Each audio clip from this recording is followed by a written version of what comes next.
नमस्ते दोस्तों, मैं बीएम कामले, हिंदी अध्यापक, new high school Belavali Khurd, उच्च माध्यमिक मुख्याध्यापक संघ की ओर से आयोजित ऑनलाइन शिक्षा प्रणाली में आप सभी का मनपूर्वक स्वागत।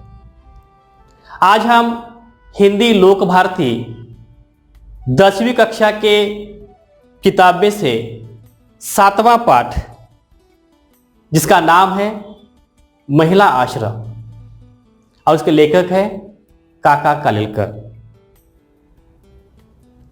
देखिए बच्चों, हमारे देश में आश्रम की जो कल्पना है बहुत प्राचीन काल से चली आ रही है। जैसे राजा महाराजा बूढ़े हो जाने पर राजपाट छोड़कर वानप्रस्थ आश्रम अपना लेते थे और अपना शेष जीवन जंगलों में कुटी बनाकर सामान्य मनुष्य की तरह बिताने का प्रयास करते थे। पर आज वैसा समय नहीं रहा और राजा महाराजा भी नहीं रहे। अब समाज में नई समस्याएं खड़ी हुई है। अब समाज में नई समस्याएं खड़ी हुई है, जैसे कि संयुक्त परिवार टूट रहे हैं, पति पत्नी में संबंध विच्छेद हो रहे हैं और इसका प्रभाव बच्चों पर पड़ रहा है। ऐसे में बच्चे घर से भागते हैं। वृद्ध माता पिता बेटे बहू के लिए भार लगने लगते हैं। इन सब समस्याओं ने आधुनिक ढंग के आश्रमों को जन्म दिया है। तो देखो बच्चों, हम आश्रम इस शब्द के बारे में आज ही परिचित हो रहे हैं। तो मुझे ऐसा लगता है कि आपको आश्रम यानी क्या है, अगर इसकी संकल्पना अगर स्पष्ट हो जाए तो अच्छा होगा। तो आइए सबसे पहले हम जानते हैं कि आश्रम का मतलब क्या होता है। आश्रम बहुत प्रकार के होते हैं, जैसे कि वृद्धाश्रम, बालिकाश्रम, महिला आश्रम इत्यादि। आश्रम में जो लोग आते हैं, आश्रम में जो लोग रहने के लिए आते हैं, वे अपनी व्यवस्था स्वयं करके आते हैं। जिनका कोई ठिकाना नहीं होता, जिन लोगों को परिवार वालों ने छोड़ दिया जाता है, वही लोग अक्सर आश्रम में आकर अपना आश्रय बना लेते हैं। प्रस्तुत पाठ में लेखक काका कालेलकर जी ने एक पत्र विधा के माध्यम से अपने इन बातों को स्पष्ट करने का प्रयास किया है। जैसे कि लेखक काका कालेलकर जी का जन्म महाराष्ट्र के सातारा जिले में हुआ 1885 में और उनकी मृत्यु 1981 में दिल्ली में हुई थी। काका कालेलकर जी एक प्रसिद्ध पत्रकार थे और साथ ही साथ एक शिक्षा शास्त्री और स्वतंत्र सेनानी भी थे। काका कालेलकर नाम से विख्यात जो लेखक है, उनका पूरा नाम है दत्तात्रेय बालकृष्ण कालेलकर जी ने हिंदी, गुजराती, मराठी और अंग्रेजी इन सभी भाषाओं में समान रूप से अपना लेखन कार्य किया है। राष्ट्रभाषा के प्रचार को राष्ट्रीय कार्यक्रम मानने वाले काका कालेलकर उच्च कोटि के वैचारिक निबंधकार हैं। विभिन्न विषयों की तर्कपूर्ण व्याख्या आपकी लेखन शैली की विशेष गुण है। हिंदी में इन्होंने बहुत सारी कृतियां लिखने का प्रयास किया है। उनमें से कुछ कृतियां यहां दी गई है। उनकी प्रमुख कृतियां हैं राष्ट्रीय शिक्षा के आदर्शों का विकास, जीवन संस्कृति की बुनियाद, नक्षत्रमाला, स्मरण यात्रा, धर्मोदय आदि आपने साहित्य लिखने का प्रयास किया है। प्रस्तुत पत्र में कालेलकर जी ने महिला आश्रम की स्थापना उसकी व्यवस्था, वातावरण, नियम आदि के बारे में विस्तृत निर्देश दिए हैं। इस पत्र द्वारा महिला संबंधी आपके विचार, प्राकृतिक प्रेम, सामाजिक लगाव का पता चलता है। तो आइए हम उस पत्र की ओर बढ़ते हैं जिसका नाम है, इस पाठ का नाम जो है महिला आश्रम, और लेखक काका कालेकर जी ने जो पत्र लिखा है उनकी बेटी सरोज को यह पत्र लिखा है। तो देखिए, प्रिय सरोज, जिस आश्रम की कल्पना की है उसके बारे में मैं कुछ ज्यादा लिखूं तो बहन को सोचने में मदद होगी। अब लेखक जिन्हें पत्र लिख रहे हैं वो एक बहन महिलाओं के लिए आश्रम बनाने का प्रयास कर रही है, और उस महिलाओं को मार्गदर्शन करने के लिए लेखक जी पत्र के द्वारा अपने विचार बताने के प्रयास कर रहे हैं। आश्रम यानी होम, घर, उसकी व्यवस्था में या संचालन में किसी पुरुष का संबंध न हो। देखिए बच्चों, यह आश्रम महिलाओं के लिए है और उस आश्रम में किसी पुरुष का संबंध होना गलत बात है। तो यह भी एक नियम बनता है कि उस महिला आश्रम में किसी पुरुष का संबंध होना बहुत ही गलत है। उस आश्रम का विज्ञापन अखबार में नहीं दिया जाए। जैसे कि हम अखबार में पढ़ते हैं फलाना जगह ऐसे ऐसे पद आए हैं और उसके लिए हम क्या करते हैं, आवेदन पत्र भेजते हैं। उसी प्रकार इस महिला आश्रम के बारे में विज्ञापन देने की जरूरत नहीं है। उसके लिए पैसे तो सहज मिलेंगे लेकिन कहीं मांगने नहीं जाना है। आश्रम चलाना कोई आसान बात नहीं है, बहुत खर्चा होता है, और इसलिए लेखक जी कहते हैं कि इस आश्रम को चलाने के लिए जो रुपए लगते हैं उस रुपए को मांगने के लिए किसी के पास जाने की जरूरत नहीं है। जो महिला आएगी वह अपने खाने पीने की तथा कपड़े लत्ते की व्यवस्था अपने आप ही करके आए। वह यदि गरीब है तो उसकी सिफारिश करने वाले लोगों को खर्च की पक्की व्यवस्था करनी चाहिए। उनमें से कोई अगर एक गरीब औरत हो या महिला हो तो उसकी व्यवस्था जो व्यक्ति सिफारिश करता है वही करेगा, ऐसा एक नियम भी बनाया गया। दाखिल हुई कोई भी महिला जब चाहे तब आश्रम छोड़ सकती है। इस आश्रम में जो महिला दाखिल होती है उन्हें अंत तक इस आश्रम में रहना है, ऐसा कोई नियम नहीं है। इसलिए वो महिला जब चाहे उस आश्रम को छोड़कर अपना अन्य जीवन कई दूसरी ओर बिता सकती है। आश्रम को ठीक न लगे तो 1 या 3 महीने का नोटिस देकर किसी को आश्रम से हटा सकता है।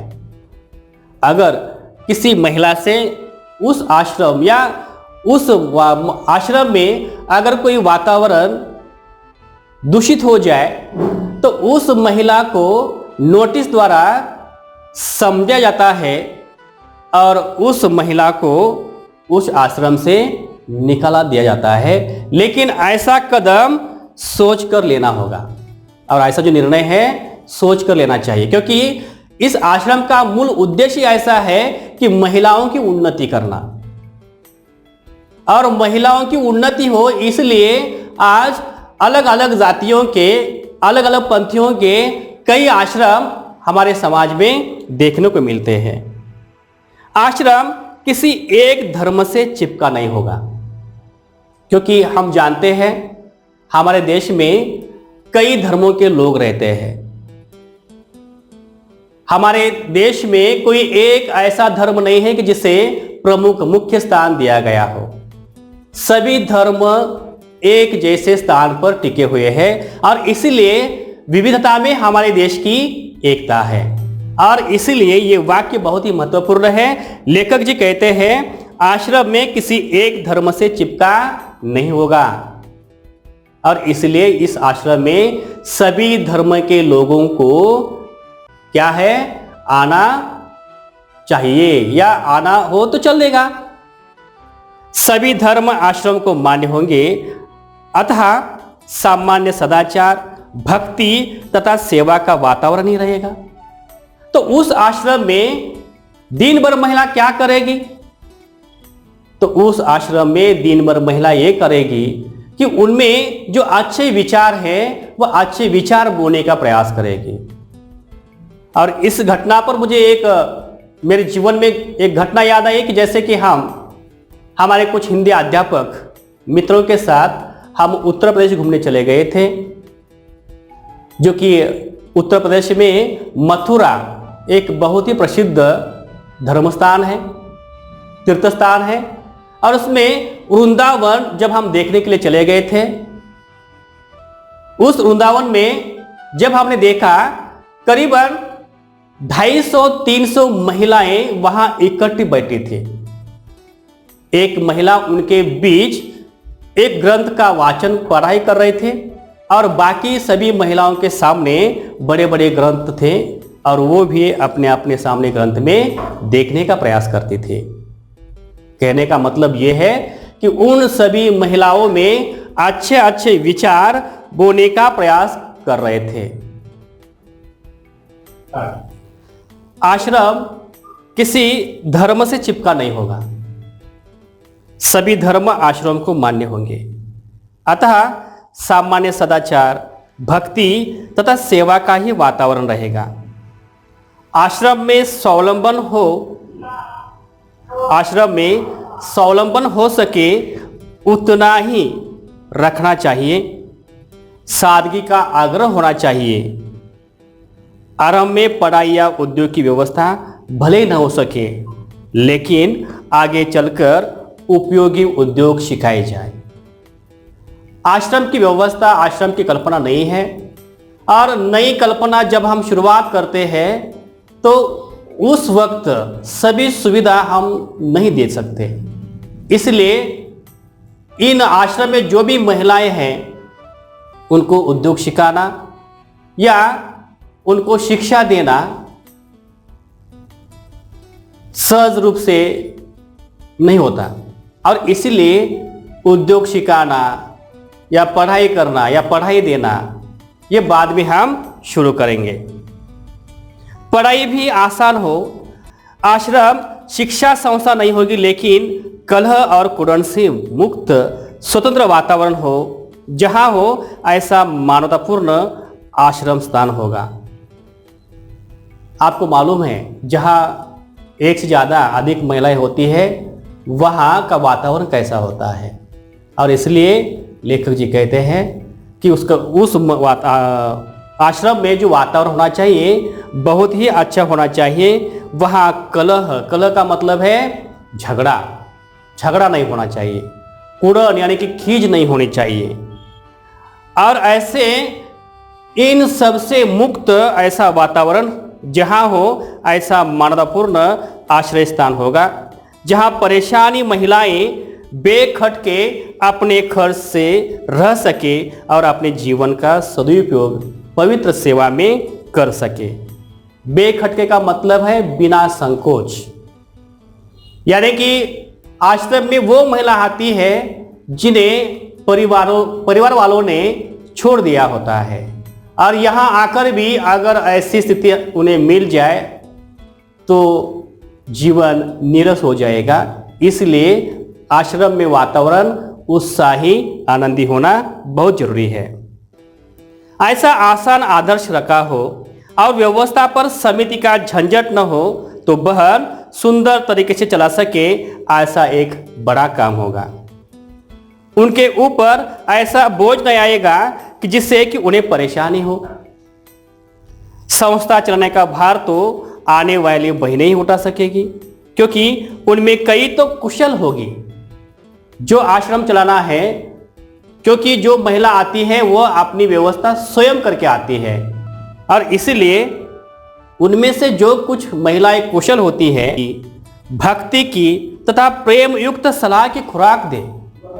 आश्रम उन सभी महिलाओं को आगे चलकर संस्था की जमीन पर छोटे छोटे मकान बनाए जाएंगे और उसमें संस्था के नियम के अधीन रहकर आने वाली महिलाएं 2-2, 4-4 का परिवार चलाएगी।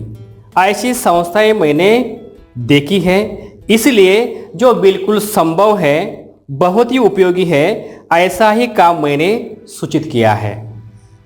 इतने वर्ष के बहन के परिचय के बाद उनकी शक्ति, कुशलता और उनकी मर्यादा का ख्याल मुझे है। प्रत्यक्ष कोई हिस्सा लिए बिना मेरी सलाह और सहारा तो रहेगा ही। आगे जाकर बहन को लगेगा कि उनको तो मात्र निमित्त मात्र होना था। संस्था अपने आप चलेगी। समाज में ऐसी संस्था की अत्यंत आवश्यकता है। उस आवश्यकता में से ही उसका जन्म होगा। मुझे इतना विश्वास न होता तो बहन के लिए ऐसा कुछ मैं सूचित ही नहीं करता। तुम दोनों इस सूचना का प्रार्थना पूर्वक विचार करना, लेकिन जल्दी में कुछ तय न करके यथा समय मुझे उत्तर देना। बहन यदि हाँ कहे तो अभी से आगे का विचार करने लगूंगा। यहां सर्दी अच्छी है। गुलदाउदी क्रिजेंथेमम फूल बाहर में है। उसकी कलियां महीनों तक खुलती नहीं, मानो भारी रहस्य की बात पेट में भर दी हो और ओठों को सीकर बैठी हो। जब खिलती है तब भी एक एक पंखुड़ी करके खिलती है। वे टिकते हैं बहुत। गुलाब भी खिलते हैं। कोसमोस के दिन गए, उन्होंने बहुत आनंद दिया।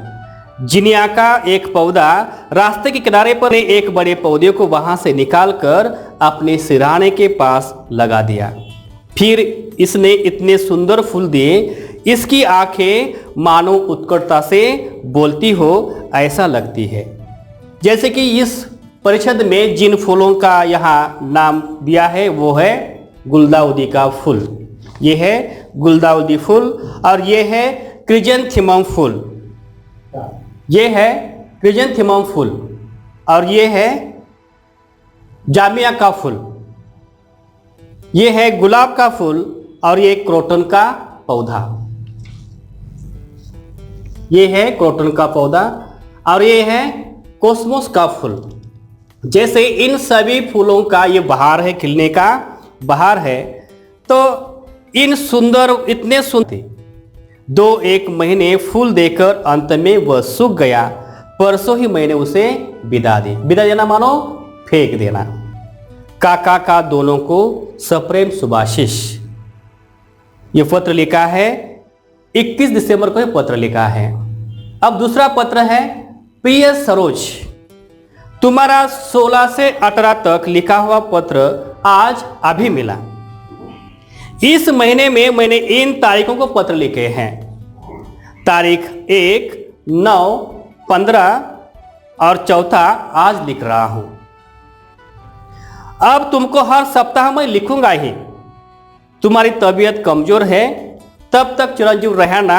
मुझे पत्र लिखेगी तो चलेगा।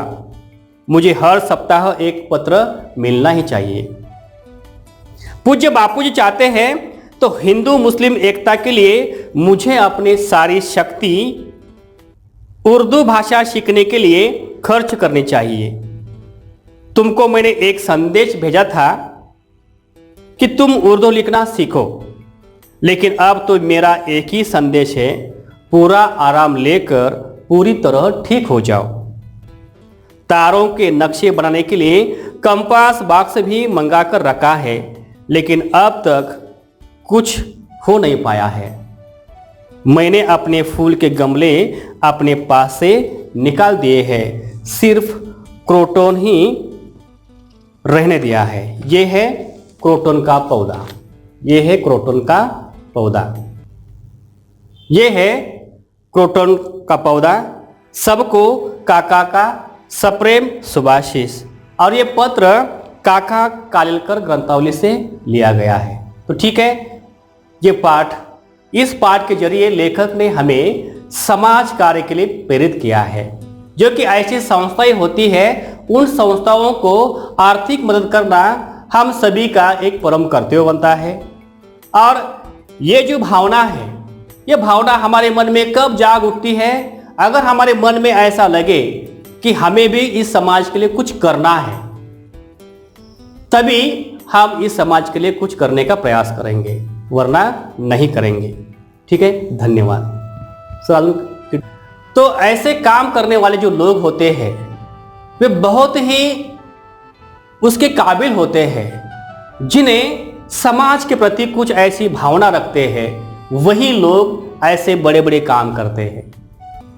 महिलाओं के लिए आश्रम स्थापन करना ये कोई आसान बात नहीं है, वरना आज के समाज के लोगों में जो इतनी बुरी आदतें हैं कि वे सिर्फ एक दूसरों की कमियां दिखाने का प्रयास करते हैं।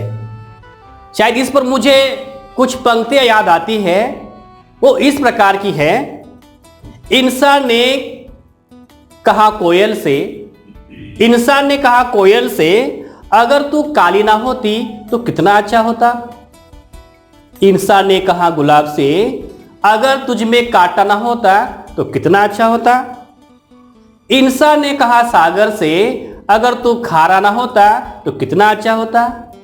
तो इन तीनों ने मिलकर इंसान से कहा कि ये इंसान अगर तुझ में दूसरों की कमियां देखने की आदत नहीं होती तो कितना अच्छा होता। तो समाज में ऐसे लोगों की ज्यादा क्या है, समाज में ज्यादातर ऐसे लोग ही हमें देखने को मिलते हैं।